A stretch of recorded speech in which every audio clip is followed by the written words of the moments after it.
Свій бізнес на НВ. Новий розділ для бізнесу. Створено за підтримки «Прокредитбанк». Триває спеціальний ефір на радіо НВ. Мене звати Павло Новіков. Я з вами працюю з 8 до 10. Далі ефір підхоплять мої колеги. Шановні, нагадую, приєднуйтесь до нашої трансляції на Ютубі, підписуйтесь на Ютуб канал Радіо НВ. Нас тут уже майже 1,5 мільйони розумної аудиторії. Ну і зараз з нами на зв'язку заступник генерального директора компанії з виробництва засобів радіоелектронної боротьби, колишній офіцер повітряних сил Збройних сил України Анатолій Храпчинський. Пане Анатолію, вітаю в ефірі. Слава Україні! Героям слава, доброго ранку. Давайте почнемо з подій сьогоднішньої ночі і ранку. Виглядає так, що росіяни застосували все, що могли, тому що летіла і балістика, чи то іскандери, чи то корейські КН-23. Вперше за досить довгий час вони застосували також калібри морського базування з рейду Новоросійська, ну і бомбардувальники Ту-95МС, які, значить, запускали крилаті ракети Х-101. Масштаби, точно не більші, ніж ми могли бачити у 22-му і в 23-му році. Як ви оцінюєте, чи це росіяни зараз, просто швиденько вирішили назбирати те, що у них є, і показати, що вони отак комплексно можуть працювати? Бо і шахеди ж летіли. Давайте зауважимо, що насправді, якщо ми кажемо про масовані удари з боку Російської Федерації, то за останній час вони дійсно здійснюються за рахунок комплексного підходу і використання різноманітних засобів ураження. Знов-таки, давайте зауважимо, що сьогодні вночі саме центральна частина України, Київщина, більш активно була відпрацьована з боку Російської Федерації балістичними ракетами, тобто суттєво навантажена система протиповітряної оборони. Додатково по іншим регіонам, по тилових містах були запущені крилата ракети класу калібру Х-101.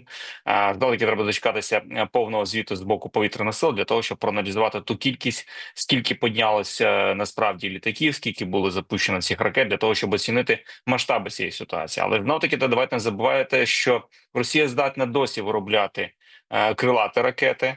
Росія здатна досі виробляти велику номенклатуру озброєння. Тобто Росія не збирається зупинятися і далі масштабує всі можливі варіанти озброєння, тому що давайте зауважимо, що, наприклад, такі дешеві елементи, як шахет, дрони, FPV-дрони на оптоволокні активно розвиваються у них, і вони масштабують дуже швидко і виводять це на промисловий рівень. Давайте пригадаємо, що, наприклад, прифронтова прикордонна зона, яка ж активно страждає від FPV-крил, на кшталт «Молнія», свого часу це були просто дві палки, до яких було прикручено скотчем ТМ-ка. Зараз ми бачимо вже з фюзеляжем, з композитного матеріалу, тобто дедалі більше таких зразків стає серійного виробництва. Тому з нашого боку, знов-таки, треба масштабувати свої можливості щодо ударів по території Російської Федерації. Якщо ми хочемо зупинити можливість виробляти Росію ракети класу Х-101, калібр, Х-555, то це треба бити по виробничим потужностям Підмосков'я, Подмосковне Корольова, тактичне ракетне вооруження російське, де виробляється більшість цих ракет. Додатково там, до речі, виробляються модулі ОМПК для крилатих авіабомб. Тому я би зауважив, що насправді Росія і далі діє як терорист. Ми бачили це по Кривому Рогу, коли була застосована балістична ракета. Тут треба зрозуміти, що наслідки, які це 30 тисяч уламків, які летять зі швидкістю там близько 2000 метрів на секунду, і поражають все в 2 гектарах. Тобто все, що було в 2 гектарах, воно могло знищити, тому що принцип роботи такої ракети – це підрив на висоті близько 200 метрів в повітрі, і суббоєприпаси підриваються, накривають велику територію. Тому ми розуміємо, що на такій швидкості уламок розміром 1,5 сантиметри пробиває бронежилет, розуміємо, які наслідки можуть бути з цивільним населенням. А було застосовано саме проти цивільного населення. І сьогодні теж основні удари відбувалися по цивільним містам, знов-таки для того, щоб посилити свій тиск психологічний і, поки що бачимо замовчування з боку Сполучених Штатів будь-які реакції на ці удари з боку Росії. Тобто це виглядає більше як спроба не бачити їх вкотре. Але ж знов-таки тут оцінка більше, я думаю, політичних експертів. Ну так, це будуть оцінювати політичні експерти. До слова скажу, що після сьогоднішньої ранкової атаки посол Сполучених Штатів в Україні пані Бріджит Брінк таки згадала, що ракети летіли з Російської Федерації. Йдемо далі. В ніч проти суботи дуже цікавий об'єкт був уражений в місті Саранськ. Це Мордовія. Підтверджують уже в Центрі протидії дезінформації Ради національної безпеки і оборони цей випадок. Так от, уражено підприємство оптиковолоконної системи, які, власне, виробляють оптоволокно. Я далекий від думки, що росіяни просто не зможуть ніде дістати ці ниточки, цю леску оптоволоконну, тому що Китай активно це виробляє, ну і це точно не той об'єкт, який відноситься до військового спорядження, але тим не менше цікава історія в тому, що туди прилетів якийсь дрон, але прилетів він з бомбою. Означає це, що вже чітко продемонстровано і місцеві зазняли на відео про те, що летить якийсь невеликий літачок, який, коли будувався, то напевно призначався для того, щоб возити там пару людей, але зараз він переобладнаний у дрон і несе якусь бомбу. Що ви думаєте про цю подію? Ну, давайте почнемо з того, що насправді, якщо ми кажемо про дане підприємство, це воно надважливе для Російської Федерації, тому що це єдиний виробник оптоволоконних кабелів в Росії, і Росія тривалий час намагалася запевнити більшість спільноти в тому, що оптоволокно виробляється активно в Китаї, як Китай активно постачає Росії це оптоволокно. Давайте зауважимо, що мав можливість доторкнутися до деякої дуже важливої інформації. І з 23-го року, саме з 23-го року, цей завод суттєво збільшив виробничі потужності. Тобто ми кажемо про те, що коли з'явилися оптоволоконні дрони, тоді почалося активне виробництво їх саме на цьому заводі. Зрозуміло, що окрім оптоволокна для дронів виробляються і певні оптоволоконні кабелі, які використовуються для зв'язку військового, тому там є певні технології навіть в деяких системах, там ПЗРК «Панцир», які дозволяють там видалено працювати. Знову таки, це оптоволокно, давайте згадаємо, що оптоволокно – це набагато більший об'єм інформації, ніж звичайна вітапара. Тому тут я би зауважив, що насправді важливий удар по важливому стратегічному об'єкту Російської Федерації. Наслідки ми точно не побачимо зараз або там протягом тижня, тому що ж таки треба зрозуміти, що Росія завжди працює активно на склад. Прикладом може бути те, що вони там, наприклад, виробляють близько 100 ракет на місяць, десь там 60 використовують, а 40 кладуть на склад. Тому тут треба розуміти, що певні проблеми, скоріш за все, якщо і будуть, то будуть лише в виробничих потужностях в наступних, тому що знов таки, якщо ми пошкодили обладнання, яке виробляється, це оптоволокно, або пошкодили, наприклад, склади з сирйом, тому що насправді сировина є важливою, і деякі елементи сировини Росія закуповувала в Європі знову ж таки в обход санкцій. Тому тут я думаю, що це буде суттєвим ударом, але з часом. Росія буде вимушена зараз шукати це, знов таки йти на поклон до Китаю або до якихось інших країн, знов таки шукати можливості придбати це оптоволокно. Але тим не менше, знов таки давайте зауважимо, що розвідка України працює, збирає інформацію і розуміє, куди треба бити, і це дуже важливо. Це так, це справді дуже важливо, плюс був атакований також завод з виробництва вибухівки. Ще одна цікава деталь, і про неї, до речі, пише військовий оглядач Кирило Данильченко, про нещодавну подію в Іркутській області, чергова аварія Ту-22М3, Усольський район. Що він пише? На жаль, загинув правий пілот, а решта жива. Чому на жаль? Тому що коли ворог використовує Х-22, які наводяться на великі маси металу в містах, руйнуючи будинки, торгові центри, то будь-яка втрата серед особового складу повинна викликати тільки радість. А тут, на жаль, троє вижило. Так от, це вже не перша катастрофа з Ту-22М3.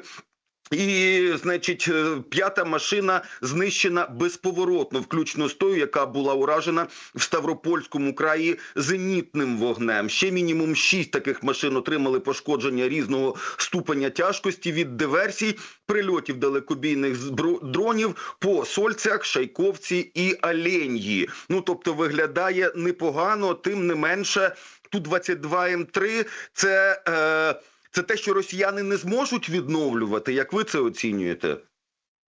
Зауважив насправді, що всі літаки стратегічної авіації Російської Федерації вони не можуть їх будувати, тобто вони не можуть виробляти їх. Зрозуміло, що там не можна казати про Ту-95МС, тому що це застаріла модель і є буцімто Ту-22М3 або Ту-160.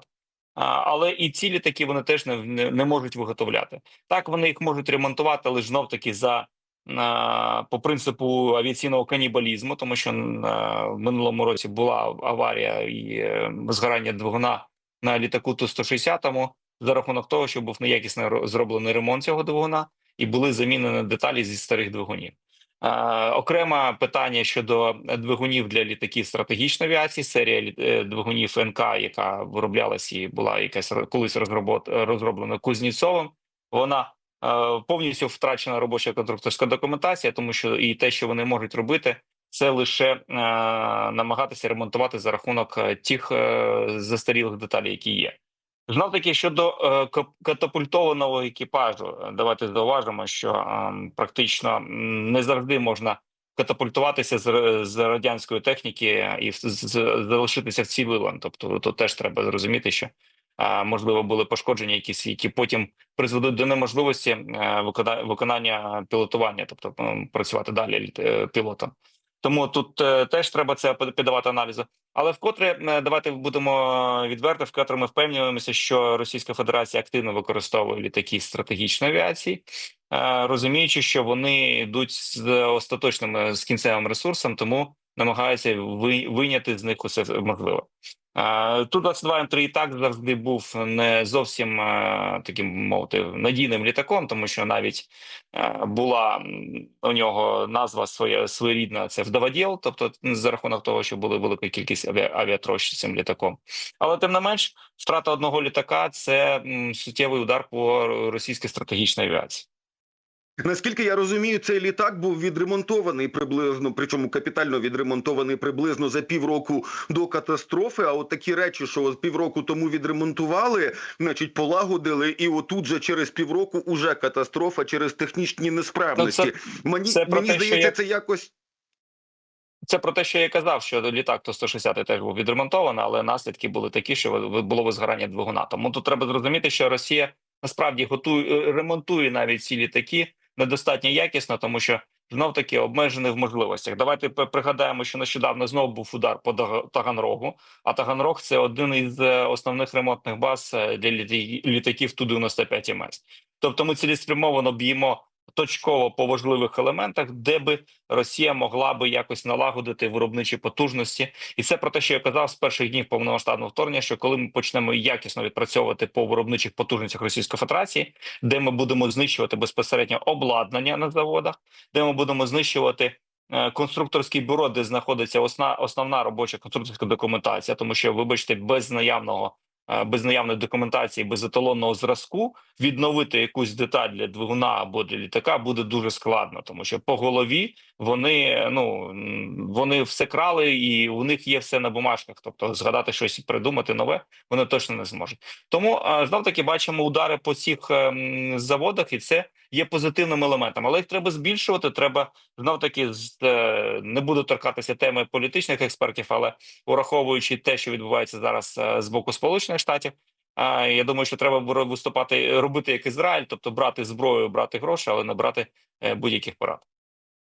Окей, тепер ще одна історія. Відео розповсюдили в соціальних мережах. Десь там хтось вночі, принаймні в темну пору доби, показує наслідки удару хаймарсом по гелікоптерах Мі-28 та Мі-8 у Білгородській області. Сама атака відбулася ще у березні, знято це зараз. І там дуже красиво видно, що в усіх цих, принаймні в тому, що є на відео, то корпуси цих гелікоптерів, просто прошиті якимось, знаєте, як решето, такими дірочками різного діаметру. Я так розумію, що основна історія не в тому, що корпус трошечки прорідили, а в тому, що сталося з тим, що під обшивкою знаходиться. Можливо, ви теж бачили це відео, як ви можете його прокоментувати? Давайте зауважимо, що якщо ми кажемо про уламкові нанесення ударів за рахунок уламково-фугасних зарядів, то тут насправді суттєва шкода наноситься техніці, і тут страждають і двигуни, і електроніка. Тобто це дуже надскладний ремонт, і точніше, практично неможливість поновити, якщо було в центрі самого ураження ці гелікоптери. Тому я думаю, що втрата таких гелікоптерів тут здебільшого не просто 4 гелікоптери, тому що давайте повернемося до того, що насправді в Росії дуже багато техніки, але удар Хаймерсом, безумовно, з можливістю підсвітки нашими розвідувальними дронами. І тому тут я би зауважив більше стратегія виконання бойових задач, і вкотре наголошуємо, що на території Російської Федерації відбуваються удари по важливих об'єктах Російської Федерації, по аеродромах, що буде спонукати все ж таки Росію відводити, відтягувати таку техніку. А гелікоптер – це той вид транспорту, який потрібно тримати близько до лінії боєзіткнення або до основних логістичних шляхів, тому що він далеко не літає. Давайте так почнемо з того. І тому тут ми вкотре б'ємо вже по логістичних можливостях Російської Федерації, по спроможностях прикривати або там закривати певні якісь ділянки свої за рахунок таких засобів. Знов таки, давайте зауважимо, що велика кількість гелікоптерів використовується як бойовий і як транспортний.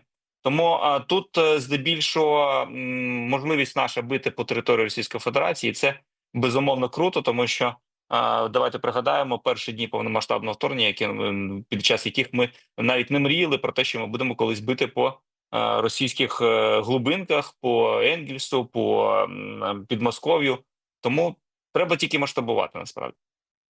Тут тільки масштабування. Ну і про ще одне масштабування. Під час звіту перед Сенатом американським зробив, заяву американський генерал Крістофер Каволі, головнокомандувач Об'єднаних сил НАТО в Європі. Він серед іншого сказав, що Україна отримає більше винищувачів F-16. Ці літаки виконують бойові завдання щодня, як він сказав. І також уточнив, що Сполучені Штати поки що не постачали F-16 до України, але їх надали країни Північної Європи, зокрема Нідерландія і Данія. З важливого його запитали, а хто саме керує цими літаками? На що генерал чітко сказав, що це таки українці, які проходили навчання в різних місцях, включно з Румунією, Нідерландами і американським штатом Аризона.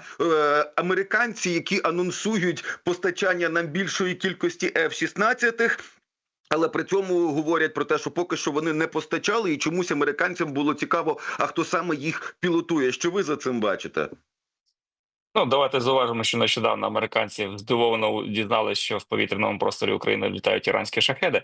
Але повертаючись до літаків F-16, давайте насправді зауважимо, я вкотре буду наголошувати, що і це, я кажу, з перших днів інформації, наданої з боку наших союзників, партнерів, що нам будуть передаватися літаки F-16, я постійно наголошую, що Lockheed Martin дізнається про нові технічні характеристики своїх F-16, коли туди сядуть українські пілоти. Це відбувається насправді зараз, тому що насправді наші пілоти витягують з цих літаків неможливе і роблять якісну роботу. І я думаю, що у інженерів Lockheed Martin відкриваються певні можливості для того, щоб допрацювати цю машину ще по декільком напрямкам, для того, щоб збільшити її можливості. Але тим не менш, навтаки повертаємось до того, що насправді кількість F-16 треба збільшувати. Вони якісно себе зарекомендували. Деякі можливості літаків треба теж покращувати, тому що нам треба активно працювати по ворожих літаках. Так, у нас є можливість працювати в місці роботи ППО противника, але тим не менш треба зауважити, що треба ще й працювати по літаках, які скидають каби, тому що буквально ранковий обстріл і відбувався одночасно з докиданням кабів по Запоріжжю, по Харківщину. Тому тут знов таки є ще питання, на котре треба над чим буде орієнтуватися. Да, добре. Дуже дякую за розмову. Дуже дякую за розмову, дуже дякую за те, що підключились до ефіру. З нами на зв'язку був, нагадаю, заступник генерального директора компанії з виробництва засобів радіоелектронної боротьби, колишній офіцер повітряних сил Збройних сил України Анатолій Храпчинський. Шановні, зараз я пропоную вам прослухати звернення президента України Володимира Зеленського. Далі, після новин, продовжимо. Підписуйся на канал Радіо НВ ось тут.